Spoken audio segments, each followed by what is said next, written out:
go. Hi, I'm Pastor Rich Elseroad, and this is Pastor Will Miller.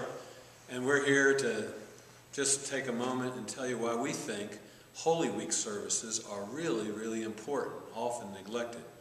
Well, we start Holy Week services with Maundy Thursday. And Pastor Will, tell us about Maundy Thursday. Yeah, you know, Maundy Thursday is not a type of special service that a lot of churches celebrate during the week leading up to Easter. And a lot of folks ask me, what does it mean, Maundy Thursday? Well, it comes from a Latin word, mandatum, meaning commandment, because Jesus said in the institution of the Lord's Supper, that Last Supper that he had with his disciples, do this in remembrance of me. And so that's where we get the idea of the commandment to celebrate the Lord's Supper. Maundy Thursday is a special service where we remember the institution of the Lord's Supper, that Last Supper that Jesus had with his disciples, what it means to our faith life, what it means to our community of believers. It's a really great way to get yourself prepared for the events of Holy Week.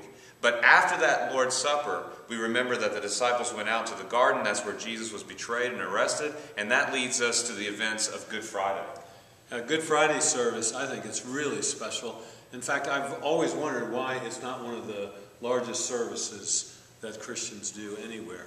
Of course, Good Friday was, in a sense, a bad Friday for Jesus. He was crucified. It was all part of God's plan. And Paul says, now we preach Christ and him crucified.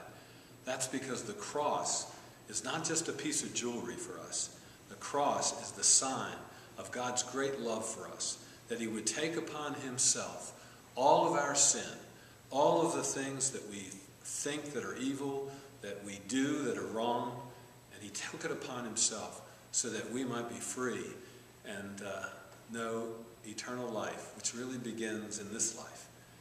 And so I hope you'll join us, both services. Thursday, it's at 7 o'clock,